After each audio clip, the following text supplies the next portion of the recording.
हाँ जी दोस्तों, welcome back फिर से एक बार एक और नई शानदार वीडियो में, जहां मैं आपसे लगातार कुछ ऐसे हिडन ट्रुथ्स डिस्कस करता रहता हूं ऑस्ट्रेलिया के बारे में, जो आपको पूरी यूट्यूब पे कोई नहीं बताने वाला। आज एक ऐसे ही सच के बारे में बात करने वाले हैं, जो कि है टॉप 7 थिंग्स जो आपको ऑस्ट्रेलिया आने से पहले पता होनी चाहिए। मैंने हाल ही कुछ वीडियोस में बताया आपको स्टडी वीजा कैसे अप्लाई करोगे, वर्क वीजा कैसे अप्लाई करोगे, यहाँ पर क्या क्या रिक्वायरमेंट्स हैं, आपको ऑस्ट्रेलिया में कैसे आना है। पर सबसे मेन थिंग है, जब आप ऑस्ट्रेलिया के अंदर आते हो, अब 2025 का फरवरी इनटेक आ रहा है, उसके बाद जुलाई इनटेक आएगा, तो उसको आने से पहले आपको कुछ ऐसी थिंग्स अपने साथ लेकर आनी होती हैं, कुछ ऐसे डॉक्यूमेंट्स, कुछ ऐसी प्रिपरेशन करनी होती है आपको, जो ऑस्ट्रेलिया आने से पहले बहुत ज्यादा जरूरी है।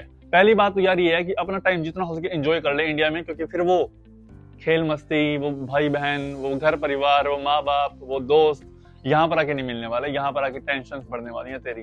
तो जितना टाइम तो इंडिया में है या जितना टाइम तो अपनी कंट्री के अंदर है, उसको एंजॉय कर ले। बेनिफिट तेरे लिए यही होगा। यहाँ पर आने के बाद तेरे ऊपर जिम्मेदारियां, बोझ, बर्डन, स्टडी, ये वो, घर का खर्चा, रोटी पानी सब तेरे ऊपर गिरने वाला है।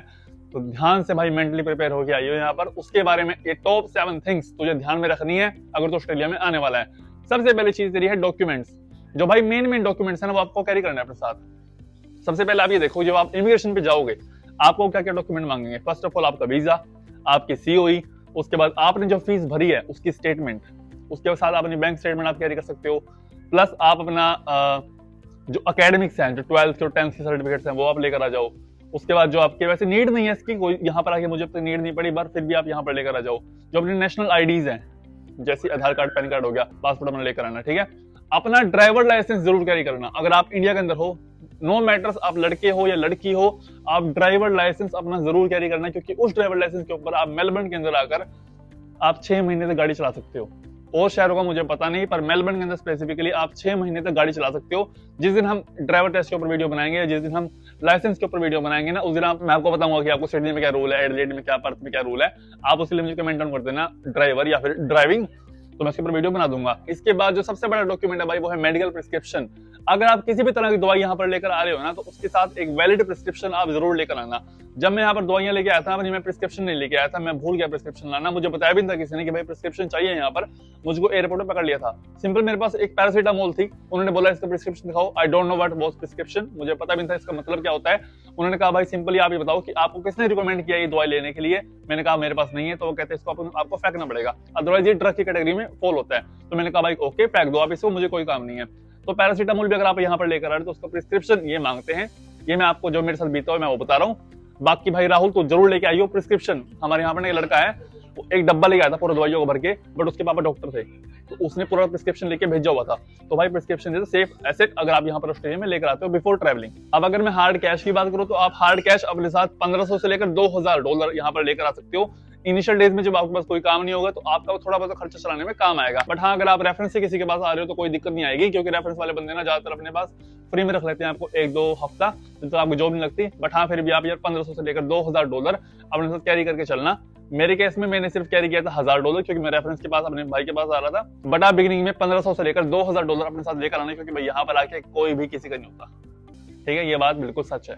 सेकंड चीज है भाई आपकी accommodation. Accommodation is most important. आप जब आओगे कंट्री में तो रहोगे भी कहीं पर। पहली चीज तो ये है, अगर आपके पास रेफरेंस है तो कोई दिक्कत नहीं है, फिर तो एकोमोडेशन का बढ़िया है काम। बट अगर आपके पास कोई रेफरेंस नहीं है, आप नए नए आ रहे हो, किसी को जानते नहीं ऑस्ट्रेलिया में, या फिर आपकी कोई हेल्प नहीं कर रहा ऑस्ट्रेलिया के अंदर, फिर आप क्या करो, कुछ ना वेबसाइट्स होती है यहाँ पर जहां से आप अपना एकोमोडेशन बुक कर सकते हो। ठीक है, बट आपको ध्यान में रखना है कि आप अफोर्डेबल एकोमोडेशन बुक करो। साथ में एकोमोडेशन का कॉन्ट्रैक्ट जरूर पढ़ो। उसमें ये लिखा होता है कि लॉकिंग पीरियड कितना है, रेंट कितना है, कुछ टूट फूट हुई तो आपको कितना बॉन्ड भरना पड़ेगा, वो हर चीज देख कर आओ भाई।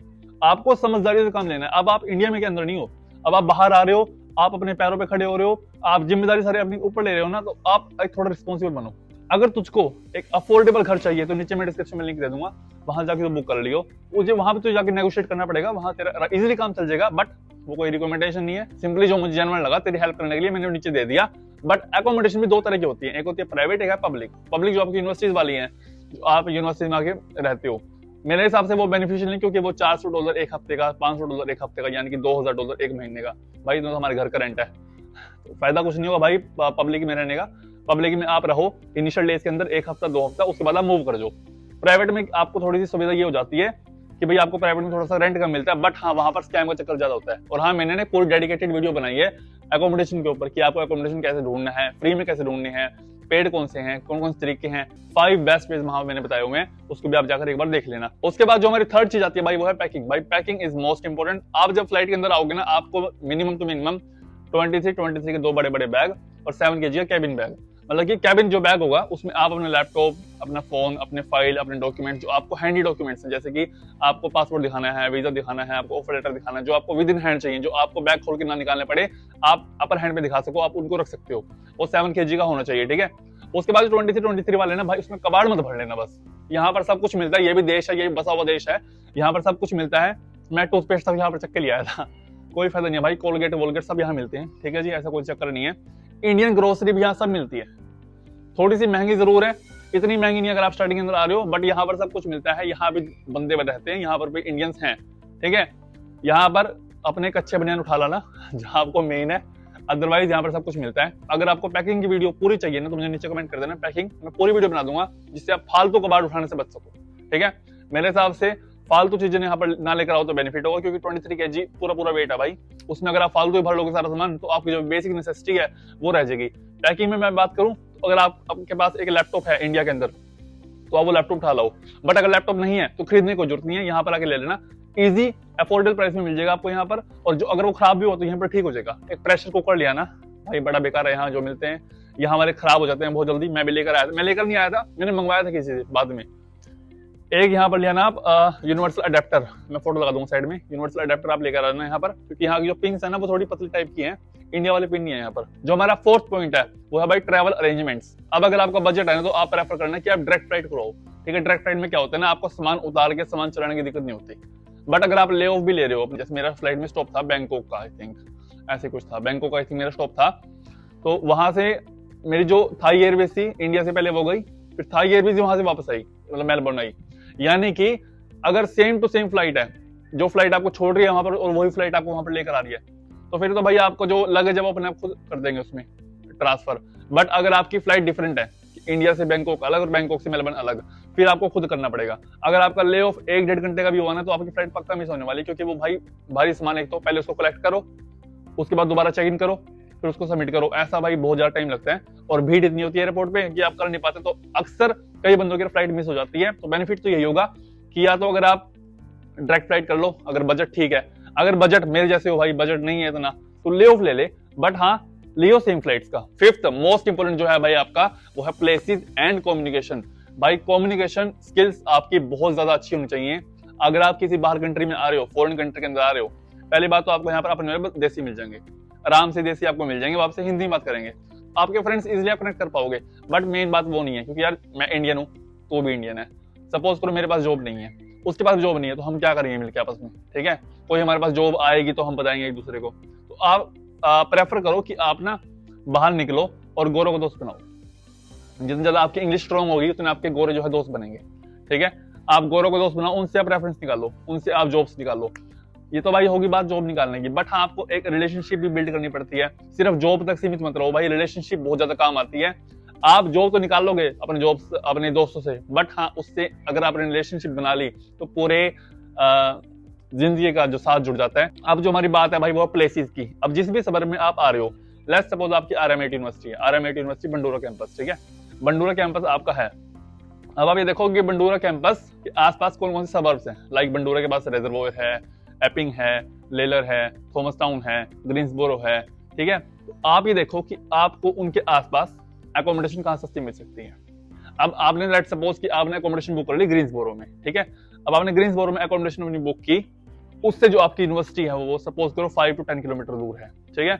अब आप देखो कि आपकी एकोमोडेशन से स्टेशन कितनी दूर है, रेलवे स्टेशन कितनी दूर है, बस स्टॉप कहाँ पर है, ट्रैम तो ऑब्वियसली वहां पर नहीं है, ट्रैम अगर हो तो कितनी दूर है, वहां से आप ट्रैवल टाइम काउंट कर सकते हो अपनी यूनिवर्सिटी का, आने जाने का कितना खर्चा होगा आपका, आप सब कुछ एक बार देख के चलो। या फिर आपको इमरजेंसी में कहीं पर भूख लगी मान लो, ठीक है, आपको खाना खाने जाना है, आपके घर से कितनी दूर है रेस्टोरेंट्स, आप वो देखो। मतलब कहने का सिर्फ एक मतलब है कि आपको अपनी लोकेलिटी के बारे में पता होना चाहिए, जहां पर आप आ रहे हो ना उसके आसपास का चप्पा चप्पा छान मारो बिफोर कमिंग टू ऑस्ट्रेलिया। मैंने तो ऐसे ही किया था। इसके बाद जो हमारा 6th चीज है भाई वो है फाइनल चेक्स।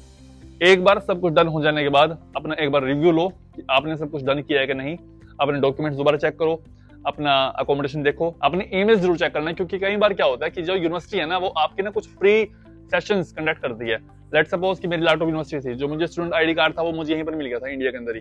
तो वो कैसे हुआ, जब मैंने अपनी ईमेल चेक की वहां पर नोटिफिकेशन आ रहा था कि लैपटॉप की जो है एक सेशन होगा इस दिन और इस तारीख को, आपको वो अटेंड करना है। लेट्स सपोज आपने वो अटेंड किया, आपको मिल गया, मैंने नहीं वो ईमेल देखी, मुझे नहीं पता लगा, तो मैं कैसे निकालूंगा? तो भाई मेरे पास है नहीं ना स्टूडेंट आईडी कार्ड। मान लो एम्बेसी मुझसे पूछ लिया स्टूडेंट आईडी कार्ड, भाई वो तो है ही नहीं मेरे पास। तो वो कहते हैं आपकी ओरिएंटेशन नहीं हुई, भाई मुझे पता नहीं, क्यों नहीं पता, आपने देखा था, आपकी ईमेल नहीं आ रही है, चेक करो आपकी ईमेल। आपने कहा हाँ ईमेल तो आ रही है, फिर आप क्या करोगे? ठीक है, तो भाई अपने ईमेल्स पे पूरा फोकस रखो। अब जो हमारा 7th और मेन इंपॉर्टेंट पॉइंट है वो है भाई इमोशनल एंड मेंटल प्रिपरेशन। भाई यहाँ पर आके ना मैं कहूँ आपको, मेंटल स्ट्रेस इतना ज्यादा बढ़ जाता है ना, पीक पे होता है। मतलब कि एक बच्चा जो 18 साल तक अपने पेरेंट्स के अंडर रहा, अब जब यहाँ पर आओगे आप खुद के पैरों पे खड़े हो, आपको बर्तन भी खुद धोने हैं, आपको रोटी भी खुद बनानी है, अपना पेट भी खुद भरना है, कमाना भी खुद ही है, घर भेजने हैं तो घर भी पैसे भेजने हैं, अपनी यूनिवर्सिटी की फीस भी खुद उतारनी है, एकोमोडेशन का खुद देखना है। ठीक है, यहाँ मैं डरा नहीं रहा आपको, मैं रियलिटी बता रहा हूँ। ठीक है, यहाँ पर आके आपको बुरे कामों से बचना है, नशे चक्कर में भी नहीं पड़ना। यहाँ पर आने के बाद आपको देखना है कि भाई कौन मेरे साथ फ्रॉड कर रहा है, कौन मेरे साथ सच्चे मेरा भाई है। ठीक है, यहाँ पर आके आपको देखना है कि भाई मेरे कोई मार तो नहीं रहा, कोई मेरे पैसे तो नहीं मार रहा यहाँ पर आके। बट यार हमने सुना ही आज तक कि लड़के रोते नहीं है, बट यहाँ पर आके मैंने देख भी लिया लड़के रोते भी हैं भाई, लड़के लड़के से बुरे रोते हैं। ठीक है, एक कंपैरिजन में लड़कियों की इमेज जो है वो रोने वाली है, बट हाँ लड़कों की इमेज भी रोने वाली है भाई यहाँ पर, क्योंकि भाई यहाँ पर स्ट्रेस ही इतना ज्यादा होता है। जब यहाँ पर नए नए बच्चे आते हैं ना, या फिर जब हम भी यहाँ पर आए थे ना, जब मैं यहाँ पर आया था, तो भाई कल्चर शॉक यहाँ पर। यहाँ के बंदे मूडी से, यहाँ के बंदे मुंह पे कुछ बोल देंगे, हमारे इंडिया में कोई ऐसा कुछ नहीं होता। ठीक है, यहाँ के बंदे इतने फ्रेंडली नहीं है। ठीक है, गोरे हमारे साथ फ्रेंडली नहीं है, हम लोग इंडियन के साथ फ्रेंडली हैं। मान लो इंडियन की ही गद्दारी कर देता है कई बार। मान लो जिसे आप काम पे गए उसने पैसे नहीं दिया आपने इतनी देर मेहनत की, आपने देर काम किया, उसने अपने आपके पैसे मार लिए, तो कोई फायदा नहीं है उस चीज का। तो कल्चर शॉक यहाँ पर बहुत ज्यादा लगता है बच्चे को। यहाँ पर होम सिकनेस हो जाती है। ठीक है, कि भाई आप घर से दूर नहीं रहते, आप कभी आज तक 18 साल तक अपने पेरेंट्स से दूर नहीं रहे, अब आपको अचानक ही एक नए देश में, नई जगह पे, नई धरती पे भेज दिया कि भाई आप वहां जाके रहो, सर्वाइव करो, ये 10 चीजें आपको खुद करनी है। ठीक है, आपके पास कोई सहारा नहीं है, कोई अपॉर्चुनिटी नहीं है, अब आप इंडिया वापस भी नहीं जा सकते। इंडिया जाओगे तो आपके पेरेंट्स की नाक कट जाएगी। तो भाई इसके लिए आप प्रिपेयर हो गए ना, मेंटली, इमोशनली, सब कुछ। बट हाँ, ये इतनी बड़ी बात नहीं है, हर एक बच्चे को फेस करनी पड़ती है। मैंने फेस किया था, आप भी फेस करोगे, हो जाएगा। हम भी निकल गए, तुम भी निकल जाओगे। तो हाँ जी दोस्तों, ये थी आज की इन्फॉर्मेटिव वीडियो। अगर आपको वीडियो इन्फॉर्मेटिव लगी है तो हमारे चैनल को सब्सक्राइब कर देना और हमारी इस वीडियो को लाइक कर देना, जिससे हमारा ये फैमिली और बड़ी हो सके और हम ऐसे और वीडियोस को यहाँ पर कैटर कर सके, जिससे मैं आपको आने वाले फ्यूचर में और ऐसी इन्फॉर्मेटिव वीडियोस देता रहूं।